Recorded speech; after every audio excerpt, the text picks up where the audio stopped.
Saya Reza Indragiri Amriel, hari ini hadir sebagai ahli dengan membawa status sebagai anggota Pusat Kajian Pemasyarakatan Poltekip Kementerian Hukum dan HAM. Dalam Undang-Undang TPKS ada satu pasal bahwa yang dibutuhkan dalam proses sidang itu apa? Hanya 3, sederhana sekali. Satu saksi atau korban, itu saja. Satu saksi atau korban.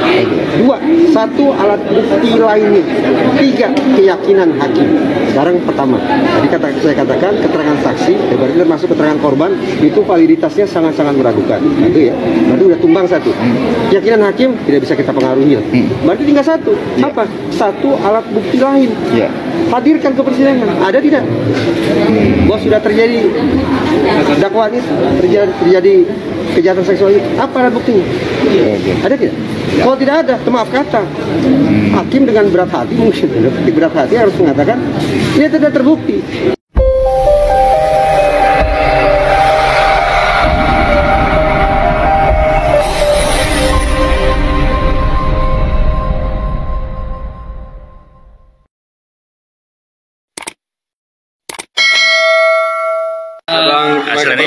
Ya.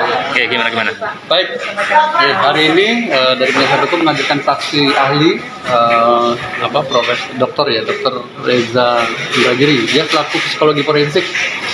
Nah tadi sama seperti ahli-ahli sebelumnya mengungkapkan pendapat dia terkait disiplin ilmu yang dia miliki. Jadi tadi ada beberapa poin yang kita malah bersyukur ada pencerahan dari ahli ini menerangkan ya terkait pelaku, korban, bagaimana psikologi korban, bagaimana psikologi pelaku terkait peristiwa pidana yang terjadi. Pak, tapi dalam proses sidang ini seberapa penting dari keterangan saksi daripada alat bukti yang lain, Pak? Ahli itu salah satu alat bukti di 184 KUHP. Jadi alat bukti di KUHP itu ada saksi, keterangan ahli, surat, petunjuk, dan terdakwa. Jadi dia salah satu alat bukti kalau memang dia nanti menguatkan atau melemahkan. Jadi pendapatnya yang diminta. Dia sifatnya netral, tidak berpihak kepada PH, tidak berpihak kepada penuntut umum, mengumumkan pendapat. Jadi apa pertanyaan penasihat hukum, pertanyaan penuntut umum ya sama saja. Terkait dengan kasus ini bagaimana? Ada perbedaan antara penyikapan hukum dengan penyikapan psikologi forensik terkait kualitas keterangan saksi. Kalau di dalam hukum misalnya, kesaksian mata atau keterangan saksi itu sangat penting. Salah satu alat bukti yang sangat diandalkan adalah keterangan saksi. Itu dari sudut pandang hukum. Tapi psikologi forensik justru menyanggah itu. Sampai-sampai psikologi forensik menyimpulkan bahwa secara umum barang yang paling merusak proses sidang, barang yang paling merusak proses penegakan hukum, barang yang paling merusak pengungkapan kebenaran itu justru keterangan saksi. Jadi sangat kontras, sangat berbenturan. Saya percaya yang mana? Ya saya tentu saja konsekuensinya saya lebih percaya pada hasil riset psikologi forensik. Alhasil tadi saya tanda petik wanti-wanti di ruang sidang bahwa proses sidang yang proses penegakan hukum yang terlalu mengandalkan pada keterangan saksi, saya memilih untuk menaruh skeptisisme tingkat tinggi. Itu yang saya katakan. Kalau kemudian itu secara psikologi forensik dianggap tidak kuat. Apa yang seharusnya terjadi? Tidak terjadi, yang bisa terjadi? Iya. Ya batal. Dakwaan tidak terbukti. Batal demi hukum. Kalau tidak demi hukum, dia batal demi hukum. Kenapa? Karena keterangan saksi sebagai alat bukti sudah disampaikan di sidang, tapi tidak berhasil meyakinkan majelis. Karena validitasnya sangat buruk. Kalau majelis percaya pada omongan saya, itu kan terserah majelis saya, dia yang tahu. Kalau majelis teryakinkan oleh keterangan ahli bahwa keterangan saksi itu pada dasarnya sangat patut dipertanyakan kualitasnya, maka boleh jadi hakim akan menganggap keterangan saksi tidak bagus, tidak bermanfaat, tidak mendukung dakwaan. Artinya bisa diabaikan. Vonis abaikan. Oh jelas dong. Kalau hakim sudah ragu terhadap satu alat bukti, maka hakim akan abaikan alat bukti itu. Ya, jika satu alat bukti ini dapat diabaikan, dapatkah alat bukti yang lain menggantikan. Baik, mari kita baca undang-undang TPKS ya. Sayangnya tidak dipakai. Dalam undang-undang TPKS ada satu pasal bahwa yang dibutuhkan dalam proses sidang itu apa? Hanya 3, sederhana sekali. Satu saksi atau korban. Itu saja. Satu saksi atau korban. 2, satu alat bukti lainnya. 3, keyakinan hakim. Sekarang pertama, tadi saya katakan keterangan saksi, berarti termasuk keterangan korban, itu validitasnya sangat-sangat meragukan. Itu ya. Berarti udah tumbang satu. Keyakinan hakim tidak bisa kita pengaruhi. Berarti tinggal satu. Apa? Satu alat bukti lain. Ya. Hadirkan ke persidangan. Ada tidak? Bahwa sudah terjadi dakwaan itu, terjadi kejahatan seksual itu. Apa alat buktinya? Ada tidak? Kalau tidak ada, maaf kata, hakim dengan berat hati mungkin berat hati harus mengatakan ini tidak terbukti. Apa artinya keterangan korban ini meragukan karena tidak diperkuat dengan keterangan saksi lain atau bagaimana? Bukan. Ya. Tanpa harus ada, kita bicara individu per individu, bahwa pada dasarnya keterangan saksi, baik itu saksi A, saksi B, saksi C, dan seterusnya, baik itu pengakuan korban, apakah korbannya satu atau korbannya lain, secara umum psikologi forensik sudah sampai pada sebuah simpulan bahwa keterangan pengakuan yang mengandalkan daya ingat manusia itu rapuh serapuh-rapuhnya. Itu kata psikologi forensik. Tapi begini, teman-teman jangan salah kaprah. Pernyataan saya ini kan seperti kontra ya, tidak berpihak pada korban gitu. Seolah-olah tidak berpihak pada korban. Saya orang yang berulang kali katakan, kalau ada korban kejahatan seksual, maka seluruh haknya harus terpenuhi. Seluruh hak korban itu harus terpenuhi. Tapi agar dia bisa definitif punya status korban, tentu saja proses penegakan hukumnya harus benar. Saya Reza Indragiri Amriel hari ini hadir sebagai ahli dengan membawa status sebagai anggota Pusat Kajian Pemasyarakatan Poltekkit Kementerian Hukum dan HAM. Gimana hasil persidangan ini bagaimana? Persidangan hari ini saksi ahli psikologi forensik Bapak Reza Indragiri Amriel, di mana beliau memberikan pandangan-pandangan soal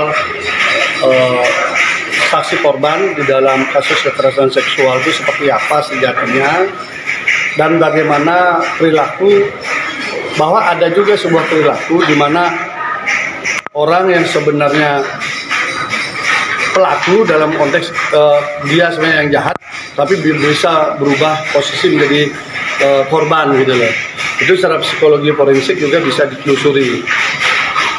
Contohnya adalah misalnya dia mencatat banyak orang nama, tapi orang-orang tersebut ternyata tidak terkait, tidak terlibat gitu ya. Jadi contohnya. Kemudian kita juga bicara soal bagaimana membangun keyakinan terhadap false testimony, jadi kesaksian yang tidak benar, yang dikondisikan, yang dikendalikan, dia biar seragam. Ya. Itu tadi juga bahwa itu praktik itu muncul di dalam berbagai praktik peradilan, yang mana berdasarkan riset di Amerika itu 2-10% kasus di sana itu menghukum seseorang yang tidak bersalah akibat keterangan saksi seperti itu. Itu Amerika loh yang sudah maju.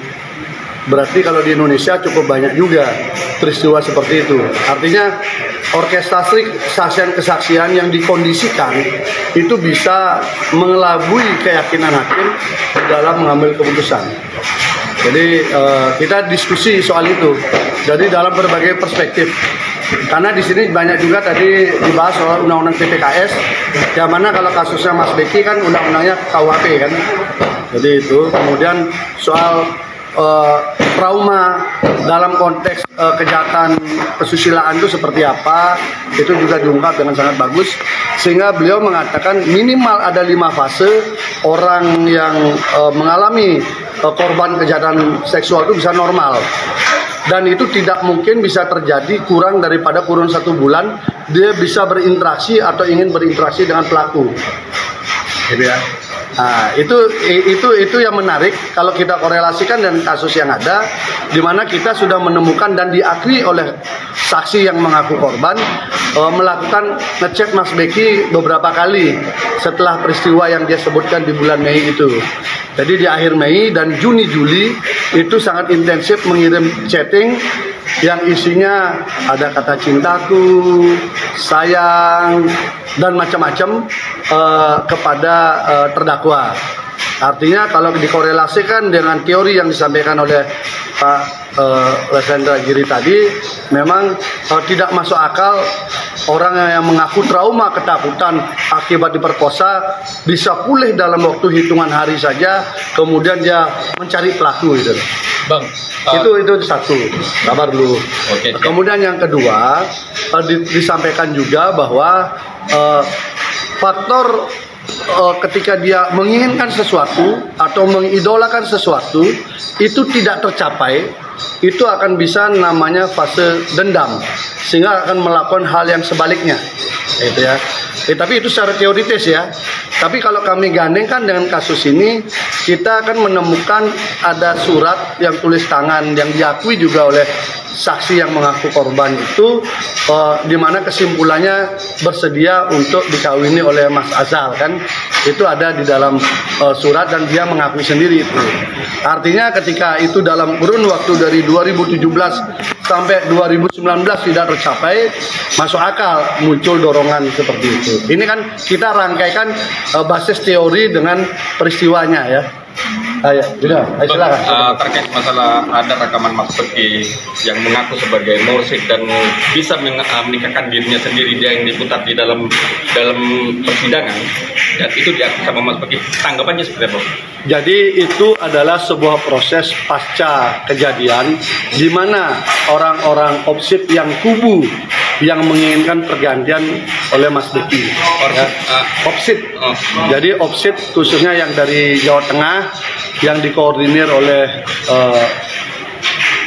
sekjennya, kemudian ini memang menginginkan agar Mas Beki digantikan sebagai ketua. Ini kan sebenarnya dari awal prosesnya. Jadi proses itu kemudian mengaku datang 5 orang masuk ke dalam, tapi di luar dengan banyak orang membawa berbagai perlengkapan, tapi Mas Beki sendiri.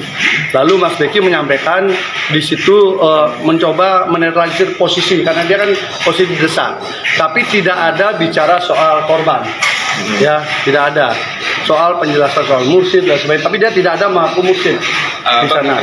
Tapi dia merekam itu tidak meminta izin, itu terkait dengan undang-undang ITE. Makanya akhirnya antar satu dengan yang lain saksi saling melempar siapa yang merekam, gitu loh, gitu ya. Sehingga ini kesulitan kami. Tadi juga disampaikan oleh saksi ahli bahwa keterangan palsu itu bukanlah penyimpangan. Keterangan palsu itu adalah kejahatan.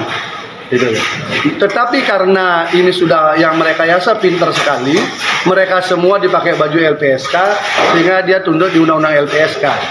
Jadi ini saya kira rekayasa yang sangat sempurna, bagaimana menggantikan Mas Beki di opsit, bagaimana kemudian pelan-pelan pondok pesantren bisa diambil dan sebagainya. Ini kan gerakan yang terstruktur. Kasusnya sendiri berbasis kepada peradilan opini, termasuk soal proses rekaman itu, gitu loh. Apakah dengan Dan itu tidak ada kaitan dengan kasusnya korban loh ya. Apakah dengan menyatakan dia sebagai bisa menikahkan dirinya sendiri dan itu bisa dijadikan kamuflase untuk bisa menggauli rekamannya sendiri sangat tidak jelas. Itu dibunyikan di sidang tapi sangat tidak jelas dan terlihat memang diprovokasi untuk didekati. Ya. Posisi rekaman dan kita udah kejar tanpa izin merekam. Anda baca aja undang-undang ITE, gitu ya. Baca aja undang-undang ITE, boleh nggak itu? Nah, jadi mereka ini tampaknya memang sudah terkonsolidasikan dengan baik, dilindungi, ditekan oleh Kompolnas, dipakai Komjak, dipakai baju LPSK, sehingga mereka bebas melakukan apa saja untuk menyerang Mas Beki, gitu ya. Sehingga narasi dari belasan santri di bawah umur sehingga dicap Mas Beki sebagai predator, turun jadi 5 dan sampean sendiri sudah baca dakwaannya hanya ada 1 usia sudah dewasa. Itu saja sudah bisa dibaca. Ini biasa-biasa saja atau ada yang tersembunyi di dalamnya ya. Saya kira itu. Ya. Hari ini saya dengar ada diskusi yang mencoba membangun opini ulang oleh LBH Surabaya, terbuka untuk umum, tetapi oleh Kementerian PPA juga ada hadir konon itu, tetapi dibuka untuk umum, begitu banyak yang mengikuti, berpikiran berbeda semua dikeluarkan dari diskusi itu. Itu. Jadi gaya peradilan opini mencoba dibangun tapi suasana udah berbeda. Kasihan juga.